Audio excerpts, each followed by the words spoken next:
अच्छा, अब आपको ना नो वाइड वाला जो पेपर है ना वो कैसे लिखना है उसके बारे में मैं आपको थोड़ा सा बताता हूँ। अपना एक पेपर लिखें, नो वाइड एनालिसिस ऑफ जैपी के ऊपर ही मैं वो करता हूँ। जैपी,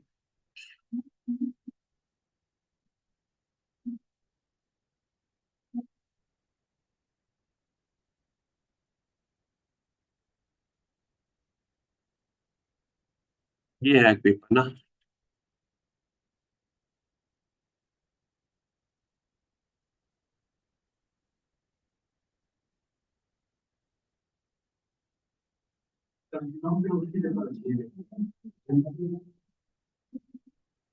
वो भी अच्छी है, लेकिन ये अब मैं चाह रहा हूँ कि जैपी के ऊपर ही हम लिखें।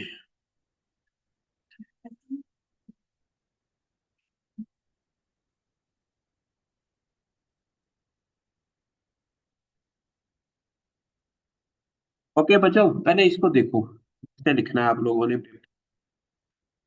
अब ये देखना, सबसे पहले तो इसमें आ गया टाइटल। वो आपको पता है कि आपका आपका टाइटल क्या है, ठीक है। स्पेशली साजिद, ये जो आप लिखा था ना आपने, इसके बारे में जो हमने लिखना है वो ये है कि टाइटल बड़ा अच्छा लिखना, ठीक है। ये तो पता ही है आपने कैसे लिखना है इसको, वो वर्डिंग शर्डिंग। उसके बाद ये है कि इंट्रोडक्शन में देखे ना, यहाँ जाके सबसे पहले क्या लिखा हुआ है यहाँ पर, जैपी के बारे में इंट्रोडक्शन दिया हुआ है, ठीक है। क्या लिखा हुआ है, जैपी चीज क्या होती है, zinc finger protein super family है। क्या है, जिंक फिंगर प्रोटीन। आपने पहला पैराग्राफ तो जैपी के बारे में लिखना है, ठीक है। उसके बारे में क्या लिखा हुआ है यहाँ पर कि जैपी जो जीन फैमिली है उसके अंदर टू हाईली कंजर्व डोमेन्स है। एक C2 डोमेन है और उसके अलावा इसके अंदर जैबी डोमेन है। क्या है, जैबी डोमेन है। ये दो डोमेन है इसके अंदर ना, एक C2 डोमेन है और दूसरी क्या है, जैबी डोमेन है। आपने सिर्फ 3 पैराग्राफ लिखे हैं। पहला, व्हाट इज जैबी जीन, उसका आंसर फर्ज के यहाँ पर लिख दिया। दूसरा, जैबिजीन को करेक्टराइज कैसे किया जाता है, उसके अंदर कितनी डोमेन्स हैं वो लिख देना। और जैबिजीन वाले वो तमाम जीन जिनके अंदर जैबी होता है, वो तमाम जीन जिनके अंदर जैबी होता है, उनको हम, जैबी डोमेन होती है, उनके क्या फंक्शन है। यहाँ पर हमने क्वेश्चन ये होता है, जब हम जीनोमाइट और यापीन एनी क्रॉप देखते हैं, सबसे पहले तो हमें ये पता होना चाहिए कि ये जीनोमाइट हमने करना है जैबी जीन का। तो जैबी है क्या, व्हाट इज आई जैबी। जैबी क्या है, एक ऐसी प्रोटीन है जिसके अंदर जैबी डोमेन होती है और C2 डोमेन होती है। पहला बात, जैबी जीन्स कौन से होते हैं, ठीक हो गया। उसके अंदर दो ये जो होती हैं चीजें होती हैं, और इसकी बेस के ऊपर हम इनको कहते हैं कि ये यार जैबी डोमेन एंड जैबी जीन। दूसरा क्वेश्चन ये है, जीन के अंदर जैबी डोमेन हो। अच्छा, दूसरा बात, जैबी जीन के अंदर डोमेन हो, उनका फंक्शन क्या होता है जीन का, ये दूसरा क्वेश्चन आता है इंट्रोडक्शन के अंदर। अच्छा, हमें पता चला कि जैबी जीन का फंक्शन जो है कुछ का है, कुछ जैबी जीन को हम FIL कहते हैं, फ्लोरिन AFO, ठीक है। फिर उसको कहते हैं हम CRC, क्या कहते हैं, CRC। CRC क्रैब्स फ्ला लाइक स्ट्रक्चर। एक है INO, inner no outer. It mean ovule के अंदर इनर नो आउटर का मतलब क्या है कि इनर वाली चीज होती है, आउटर नहीं होता। इट मीन सीड कोट की डेवलपमेंट के अंदर इसका कोई रोल है, सीड कोट की। अच्छा, अब किसी भी चीज का नाम कैसे देते हैं ये बताएं, किसी भी चीज का हम नाम क्यों देते हैं, कैसे देते हैं, उसकी एक तो डोमेन है, दूसरा आलिया उसके फंक्शंस की बेस के ऊपर। दारा किसी भी चीज हम लोग किसी का नाम कैसे देंगे, उसके फंक्शंस की बेस के ऊपर, या उसके अंदर दूसरा क्या है, डोमेन की बेस के ऊपर हम जीन का नाम दे देते हैं। अब यहाँ पर ये है कि इसके मुताबिक हमारे पास जो जो है ना इसका क्या है कि इसके अंदर अगर हम डोमेन की बेस के ऊपर दें तो इसके अंदर भी डोमेन है। ये हो गया। ठीक है। और दूसरा क्या है? फंक्शन। फंक्शन क्या है? सीआरसी का फंक्शन क्या है? Crabs class. फ्लावर की जो फेनोटाइप है, अगर ये जी ना हो तो क्रैब्स क्लास की तरह की हो जाती है सीआरसी ना, किसी की तरह की हो जाती है, क्रैब्स क्लास की तरह। ठीक है। क्या हम किसी और कमरे में जा सकते हैं? देखो यार इधर कौन कौन सा जीन है? FIL, इनो, क्लैब्स्ट्रा, और इसके अलावा अब ये सारे जीन जितने भी हैं, इन सब के अंदर यह भी डोमेन है। इन सब के अंदर जहर, जब आप इस जिनोमाइड लिखोगे पहला पैराग्राफ के अंदर आपने यबी की हर लिहाज से आपने बताना है what is YABBY, what is the function of the YABBY. तीसरा जो इस पैराग्राफ के अंदर चीज लिखनी है, how to classify YABBY gene. How to, कैसे करेंगे classify? Based on phylogenetic analysis. क्या करेंगे? कैसे करते हैं बेस्ड ऑन फाइलोजेनेटिक एनालिसिस? अगर ये मैं क्वेश्चन पूछूं पेपर के अंदर, how to classify YABBY gene based on phylogenetic analysis, what answer you will write? Ayesha, हम कैसे आपने किया है, क्लासीफाई किया कैसे किया? और आपने उनको फाइलोजेनेटिक ट्री बनाया, जो रैबिडोप्सिस के उसके जीन्स थे, उसके क्लेड के अंदर जो जो जीन आते रहे, आप उसकी बेस के ऊपर हमने उसको क्लासीफाई, इसे कहते हैं एवोल्यूशनरी बेस के ऊपर क्लासिफिकेशन करना। इस आयशा ने भी अभी मुझे भेजा बड़ा अच्छा बना के ना। तो समझ आ रही है आप लोग कि आपने वो कैसे क्लासिफाई करना है? क्लासिफिकेशन करने के लिए हमने क्या देखा कि उसका जो ऑर्थोलॉग है रैपिडोप्सिस के अंदर, अगर तो वो उसी क्लेड में आ रहे हैं, सेम क्लेड में आ रहे हैं, तो उसके मुताबिक हमने उसको क्लासिफाई कर दिया। आपने इसमें अंदर बताना है कि दुनिया में इसमें क्लासिफाई कैसे किया जाता है इस जीन को। तीसरा, ये दो दो तीन चीजें हमारी होगी कंफर्म। फिर आपने बताना है कि जो नेक्स्ट पैराग्राफ होगा कि अभी तक किस किस क्रॉप में कितने कितने यैपी जीन आइडेंटिफाई हुए हैं। देखोगे तो आपको समझ आ जाएगी। ओके। क्या है कि सबसे पहले हमारा है व्हाट इज यैपी जीन।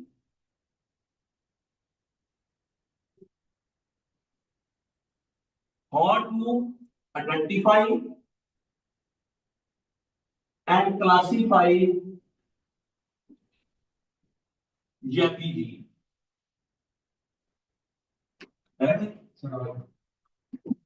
नहीं आना नहीं लगा। Okay. How to identify and classify YABBY gene. तीसरा क्या है? तीसरी चीज जो हमें देखनी है वो ये देखनी है कि फंक्शन। ये जैपी जीन का फंक्शन क्या है? जैपी जीन का इसका काम फ्लावर की अडेक्सियल अबेक्सियल ओरिएंटेशन देनी है। वो ऊपर वाला पार्ट किस तरह का होगा, नीचे वाला पार्ट किस तरह का होगा, ये कौन बताता है? फ्लावर की शेप कैसी होगी, ये जैपी जीन बताता है। ठीक हो गया। फिर इसके अलावा पेटल की शेप के अंदर इसका रोल है। और इसके अलावा रोल है इसका किसके अंदर? बच्चे बताओ तो सही, बच्चे इतना इतनी देर हो गया पढ़ते तो आपको तो फिंगर में रोल याद होने चाहिए।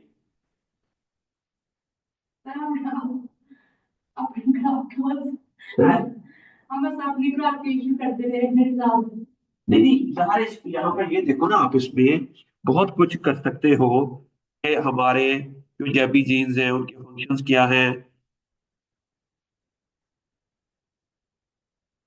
ये देख रहे हैं यहाँ पर को कह रहा है कि it is important FD are unique to seed plant. अच्छा, अब ये सिर्फ सीड प्लांट के अंदर होती है। अब सीड के अंदर कैसे बनता है? फ्लावर से सीड बनता है।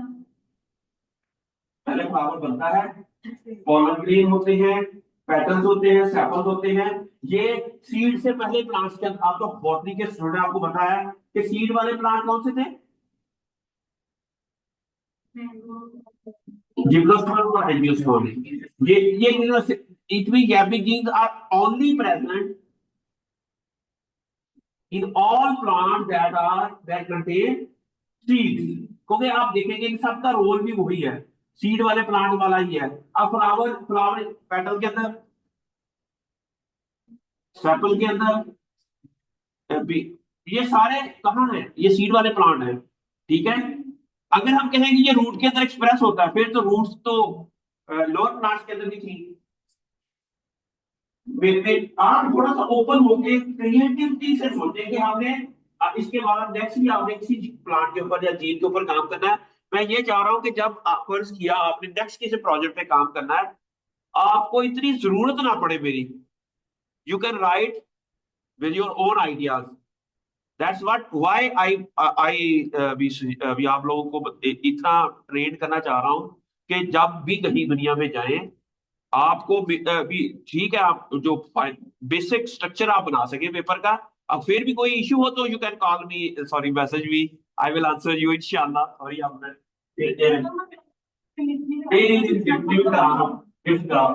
okay, the recent or evolutionary relationship and angiosperm GFP gene can be classified into these subfamilies, ठीक है। Substantial evidence has demonstrated that all GFP gene play important role in many aspects of plant growth and आप इसको अपने लफ्जों में लिखना है। आपने समझे, जिस तरह ये कह रहा हूं आपने लिखना है कि मैं उर्दू में, आपने मेरे उर्दू में लिखे फिर उसको इंग्लिश में अपने लफ्जों में बाद में लिखे कि वो उसके ऊपर कैसे लिखा हुआ है। आपने अपनी इंग्लिश में अपनी साइंटिफिक राइटिंग में रिफ्रेश करके अपनी लैंग्वेज में इसको लिखना है, ताकि समझ आ गई ना। इसलिए साइंटिफिक राइटिंग बड़ा इंपॉर्टेंट है आप लोगों को आना, इंग्लिश आना, साइंटिफिक राइटिंग आना। अगर आपने एक अच्छे रिसर्चर बनना है, एक अच्छे साइंटिस्ट बनना है और दुनिया जहां का सैर करनी है, तो बिल्कुल बात की समझ आएगी आपको। तो आज बार वेजिटेटिव एंड टिश्यू डेवलपमेंट कौन सा है, FIR गैप 2 जो है, that is involve in vegetative tissues development, ठीक है। FIR gap 2 are specifically exposed in all lateral organ. फिर इसमें ये सब के फंक्शंस दिए हुए हैं इन्होंने, आपने बिल्कुल इसके बारे में लिखा ही होगा। समझ आ रही है। आप मेरे से तो डिस्कशन करें, लेकिन डिस्कशन करने से पहले ना आप कई पेपर्स पढ़े। मसला क्या है कि हम पेपर पढ़ते नहीं है।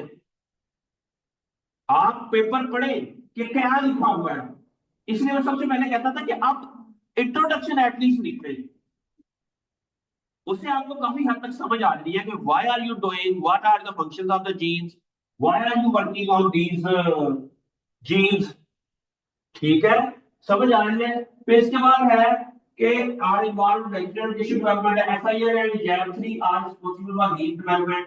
फिर इसमें एक एक जीन का फंक्शन इन्होंने विद रेफरेंसेस दिया हुआ है, तो you must write that in that form. Sir यहाँ सर वो वही तीनों उसी ये तो बात है, उसी तरह लिख देना आपने इसी को आपने लफ्जों में एनजीओ जीरो यानी कि जो कौन से होते हैं मतलब एनजीओ हम हर सौ शाखा का काम करते हैं जो हमारे सरकारी जो शाखा हर्ब्स भी तो एग्जिस्टर भी होते हैं।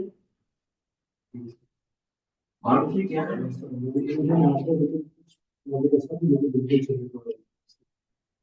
जिसके ऊपर फूल आता है, जिसके ऊपर फूल आता है वो एंजियोस्पर्म होते हैं। ऐसे ही दुनिया के वो तमाम प्लांट जिनके ऊपर छोटा सा भी फूल आता है वो एंजियोस्पर्म्स होते हैं। जिनके अंदर सीड हो लेकिन फूल ना हो वो जिम्नो होते हैं। लेकिन उन्होंने कहा सीड वाले, इनमें ये जिम्नो में भी होते हैं, एंजियो में भी होते हैं। जी जी, वो क्या है कि ये सीड वाले हैं जिसमें फूल भी होते हैं और इन दोनों के अंदर होते हैं ये जीन। अब ये क्यों डेवलप हुए, नेक्स्ट क्वेश्चन इज दैट अगर ये जीन फैमिली डेवलप ना होगी तो फ्लावर ना देखते। It mean this gene family is very important, this gene family is very important. ना ही सीड होता, ना ही हमारे पास फ्लावर होते, ना ही हमारे पास लीफ की एटैक्सियल एपेक्सियल कोई सरफेस को हम आइडेंटिफाई कर सकते हैं।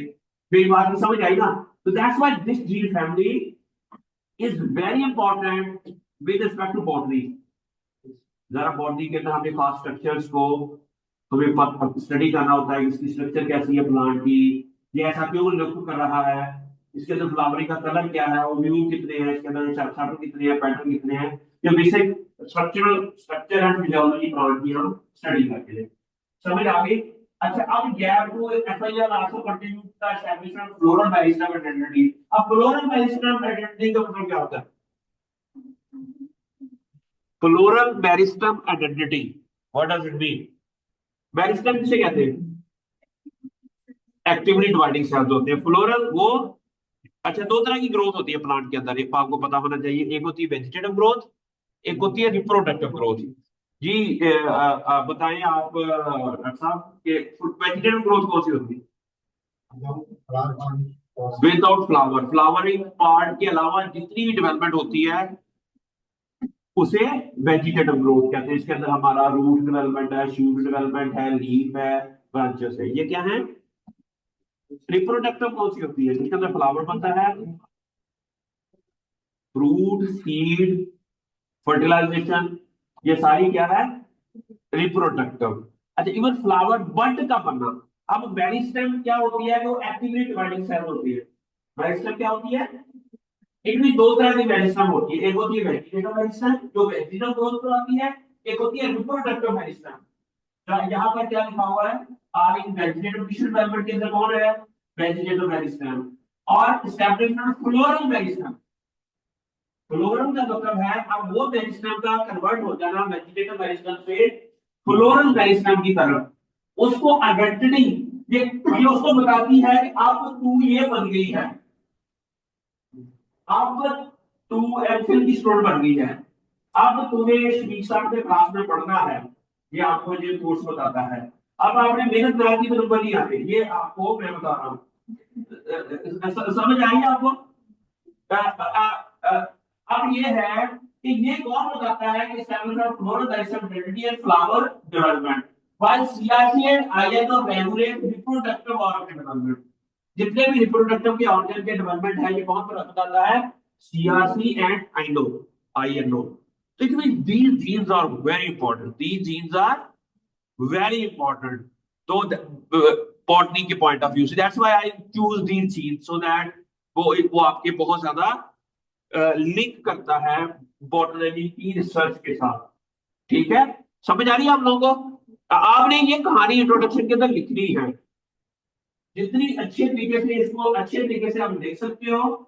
और रेफरेंस ये सारे के सारे कोशिश करेंगे हम रिसेंट रेफरेंस ऐड करेंगे, चेंज कर रहे हैं रेफरेंस थोड़े से ना, जिसके अंदर वही कहानी लिखी हो लेकिन किसी और पेपर के अंदर लिखी हो और रिसेंट रेफरेंस हो, उसको एंड नोट के थ्रू इसके अंदर ऐड कर दे। समझ आ गई आपको? नेक्स्ट ये है, अब ये सारा काम लिखने के बाद फिर इसने बताया है डिफरेंट क्रॉप के अंदर कितने कितने जैवी जीन्स है वो ऐड कर दे इसके अंदर। यहाँ पर शायद नहीं लिखा हुआ लेकर आप लिख दे। फिर अगर अगला ये लिखा हुआ ये वाला, स्पेशली ये वाला लास्ट वाला पैराग्राफ, उसके अंदर लिखा हुआ है कि अगर किसी जीन को हम किसी क्रॉप के अंदर, अरे जीएमओ किसे कहते हैं? जेनेटिकली मॉडिफाइड ऑर्गेनिजम्स, वो किसे कहते हैं? जिसके अंदर कोई जीन ऐड कर दिया जाए। फर्क किया, कॉटन के अंदर लोगों ने जीन ऐड किया जून का, उसका बैक्टीरिया का, बैक्टीरिया में से एक जीन लिया, उसको कॉटन के अंदर, जिसको हम बीटी कॉटन कहते हैं, जिसको हम क्या कहते हैं? बीटी, बैक्टीरिया स्प्रिंजेंसिस कॉटन। वो बैक्टीरिया के अंदर जब वो प्लांट के अंदर वो प्रोटीन बनती है तो वो इंसेक्ट को किल कर देती है, इंसेक्ट को। ठीक है, ये समझ आ गई? अगर हम ये जैवी जीन एक क्रॉप से, ये देखो इन्होंने क्या किया कि OS one control meristem development and the maintenance of stamen and carpel. ठीक है, अब ये कैसे पता चला कि इन्होंने OS 3, 4 and 5 are enrichment in later organ primordial and play important role in, अच्छा, these were strategies individual having role in plant growth and development। अब आपने इसमें देख लेना है कि furthermore, for example, Oryza sativa DL, the homologue of CRC, affect the development of fruit, flower and leaves। अच्छा, अब ये कहानी हम कैसे पता चलेगा? अब हमने देखना है कि किसी ने ये जैवी जीन किसी और क्रॉप के अंदर ओवर एक्सप्रेस करवाए, ट्रांसजेनिक आया, बल्कि जीन हैबिटॉप्सिस का लिखा हो और उसको टोमेटो के अंदर टोमेटो बना दिया वो। अब देखेंगे एपिडर्मिस का वो जीन जब टोमेटो के अंदर गया, उसे टोमेटो के अंदर कौन सी ऐसी मॉर्फोलॉजिकल चेंजेस या फिजियोलॉजिकल चेंजेस या क्वालिटी ट्रेड के अंदर इंप्रूवमेंट आई है, वो हम इजीली। अच्छा अब हम देखते हैं कि अगर इस तरह के कोई आपको मिलते हैं तो रेफरेंस देते हैं। अब यहाँ पे लिखे कि फर्ज किया ऑलियर या ओल्ड ई जैब 5 when over expressed in tobacco they enhance the flowering pattern in, they enhance the number of flower in tobacco, या हम इसको कह सकते हैं ओ ई जैब 3 जैब 5 increase the number of male flower in cucumber, something like that. अगर वो पेपर इस तरह का आपको मिलता है, फर्ज किया उसके भी साथ रेफरेंस ऐड करते हैं यहाँ पर ना, ताकि आपको जैबी की दुनिया जहां का नॉलेज आपके पास है कि किसी चीज को फर्ज किया ये साजिद है, इसको जमा से कॉपी किया, ये दूसरी क्रॉप क्लास के अंदर बैठा दिया इसको। अब देखते हैं उस क्लास की एफिशिएंसी भी बुरी हो गई। इट मींस दैट ये जो जीन है ना, अब फिर लिटरेचर में लिखा जाएगा Sajid gene is responsible for the destruction of the whole class, ठीक है, शफीक अटार समथिंग लाइक दैट ना। आई कैन ओके, समझ आ रही है आप लोगों को? तो इस तरह हमने क्या करना है। फिर एक अगला जो होगा ना, वो पैराग्राफ होगा आपकी क्रॉप के बारे में। अच्छा अब उस क्रॉप के अंदर देखेंगे जो इस फ्लावरिंग रिलेटेड कोई इश्यूज है ना, आपने वो हाईलाइट करनी है, और उसकी बाद से ओवरऑल यील्ड के ऊपर बॉल फॉर्मेशन बॉटम के अंदर ये इशू है, हीट स्ट्रेस की वजह से बॉल फॉर्मेशन के अंदर कॉलम ग्रेन हीट की वजह से टोमेटो के अंदर अपार्ट हो जाते हैं। हीट स्ट्रेस की वजह से टोमेटो के अंदर जो कॉलम ग्रेन है जिसकी वजह से फर्टिलाइजेशन, अब यील्ड क्या होती है हम हमारे लिए क्रॉप के अंदर प्रॉब्लम क्या है। फर्ज किया हम कहें कि टोमेटो के लिए हमारे लिए प्रॉब्लम क्या होगा, उसकी हीट का काम होना। टोमेटो के लिए शायद वो प्रॉब्लम ना हो, लेकिन हमारे लिए प्रॉब्लम क्या है, बीइंग एन एग्रीकल्चरिस्ट हमारा काम क्या होता है, इंक्रीज करना क्वालिटी को, क्वांटिटी को और शेल्फ लाइफ को। ये तीन काम होता है बीइंग अ प्लांट साइंटिस्ट। हमारा काम क्या है, प्लांट की या तो यील्ड बढ़ानी, क्वांटिटी बढ़ानी, और या उसके अंदर विटामिन विटामिन का कंटेंट एनहांस करना, भी क्वालिटी बढ़ानी, और तीसरा शेल्फ लाइफ। शेल्फ लाइफ किसे कहते हैं, उसकी लाइफ को बढ़ाना है। हार्वेस्टिंग के बाद कितनी देर तक उसको हम ईटेबल एडिबल रख सकते हैं। यही रिसर्च, सारी रिसर्च जितनी भी एग्रीकल्चर की रिसर्च है, जिसको हम कहते हैं कि जो जिसका तल्लक ह्यूमन से है, वो इन तीनों चीजों से है। ह्यूमन वेलफेयर के लिए या ह्यूमन की हेल्थ के लिए, ह्यूमन के लिए जो तीन काम है एग्रीकल्चर रिसर्च के, वो ये हैं। अगर कोई ऐसा स्ट्रेस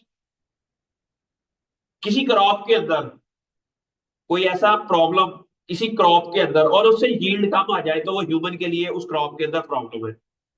अगर हम कहते हैं cold is a problem in rice, it means that वो कोल्ड कहीं ना कहीं यील्ड को कम कर रही है।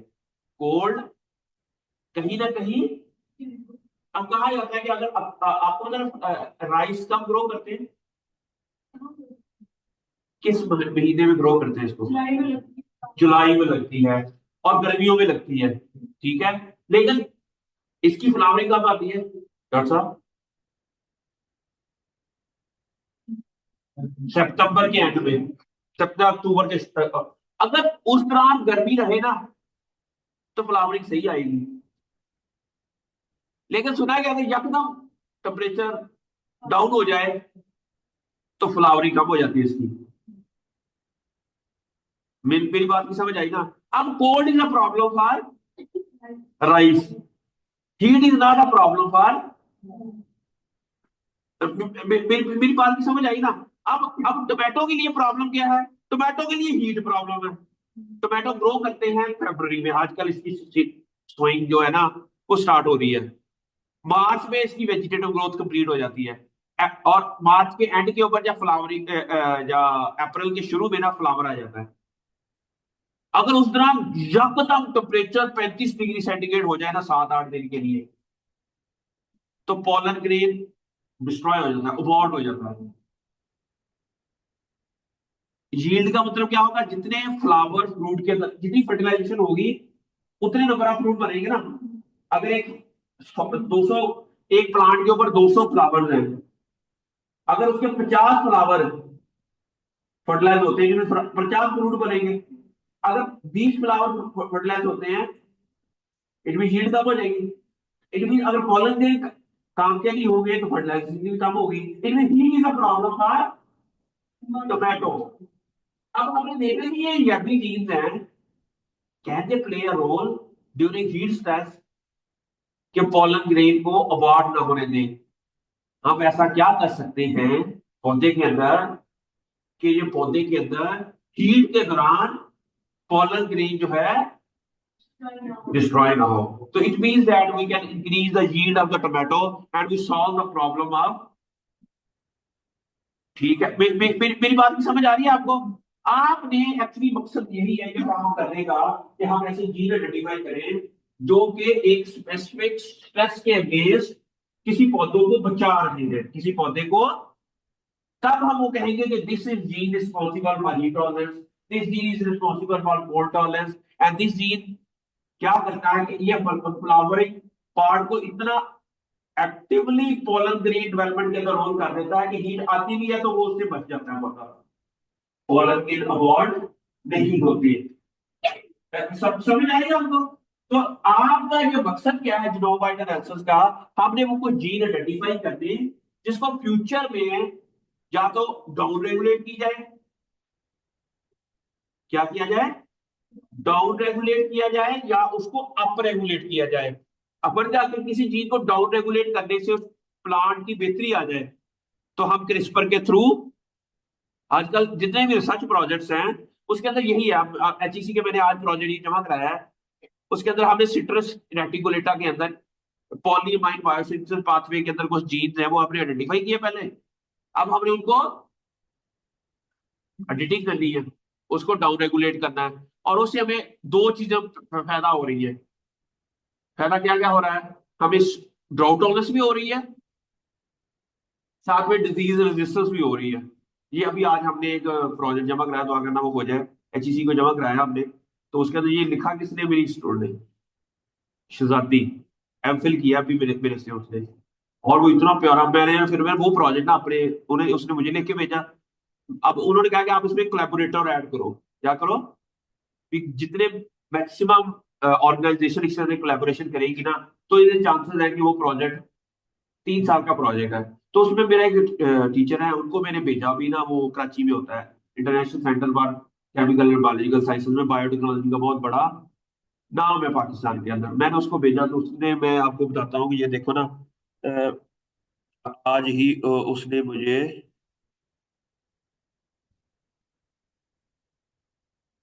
ये शाहिद मंसूर, डॉक्टर शाहिद मंसूर, आप ये देखें, इसने मुझे क्या कहा है कि this item is very good, please highlight the issue of 50% decrease in kilo export and low yield। और उसके बाद I will be happy to be a partner, उसके साथ में आप इकट्ठा काम करने को रेडी हूँ। Please explain whether you want to edit root stock और फ्रूट बीयरिंग। ठीक है, root stock editing is a better idea. अभी आपको ना सिट्रस के अंदर दो चीजें होती है, एक होती है साइन, एक रूट स्टॉक। पता है इसका ग्राफ्टिंग क्या होती है? एक साइन होता है, रूट स्टॉक होता है ना। अगर हम साइन को इंप्रूव कर लें, we can easily improve the, अगर हम रूट स्टॉक को भी इंप्रूव कर लें तो हम इजीली वी कैन वो increase the scion stock as well. ठीक है, तो इस तरह ये और ये देखो ना, इसमें एक्चुअली ये मैंने नहीं लिखा प्रोजेक्ट, मैंने तो सिर्फ वो मेरी स्टूडेंट आ गया, उसने लिखा, मैंने आगे भेज दिया। और इतनी उसने अपने पीएचडी के लिए प्रोजेक्ट लिखा है, और बड़ा अच्छा और बड़ी इंटेलेक्चुअल लड़की है। और मैं आई वांट, मैंने ऑलरेडी प्रूव किए हुए कि मेरे स्टूडेंट इतने अच्छे पेपर दिए होंगे। और मुझे आपके अंदर भी इंशाल्लाह सारे बच्चे बड़े अच्छे हैं, इंशाल्लाह बहुत अच्छा काम करने वाले हैं, बेहतरी है। मैं मजाक नहीं कर रहा, इससे पहले भी इस लड़की ने एक प्रोजेक्ट लिखा था, मैंने अमेरिका भेजा है, तो मेरा दोस्त है उसको, उस बच्चे उसने मेरे साथ ना, हमने को कोलैबोरेटर में को प्रोजेक्ट लिखना था, मैंने लिख के ना उसको भेज दिया। लिखा मैंने नहीं, सच मेरी स्टूडेंट ने लिखा, मैं थोड़ा सा चेक चुक किया तो, और उसने प्रोजेक्ट पढ़ के ना मुझे ये कहा कि किसने लिखा है ये प्रोजेक्ट, जिसने भी लिखा है उसको मेरे पास भिजवा दो पीएचडी के लिए। ये होती है, कहते हैं ना, प्रोजेक्ट लिखने की। और वो आपको इंशाल्लाह कभी मौका मिला तो आपको बताऊंगा कि प्रोजेक्ट लिखते कैसे हैं। और उसने जो लिख के, हमें अभी तो टाइम ही नहीं है, नहीं तो मैं, मेरे पास तो इतना कुछ समझाने को है आप लोगों को, लेकिन आप लोग उतनी जल्दी मुझे रिस्पॉन्स नहीं देते जितना मुझे चाहिए, चाहता होता हूँ मैं आप लोगों से। तो अभी इंशाल्लाह ऐसा ऐसा हम कर सकते हैं, आप लोगों को ट्रेन कर सकते हैं कि बहुत अच्छा हो सकता है, ठीक है। अच्छा, अब ये हो गया, हमने ये लास्ट पैराग्राफ में आपने ये लिखना है, जिस तरह यहाँ पर इन्होंने क्या लिखा हुआ है,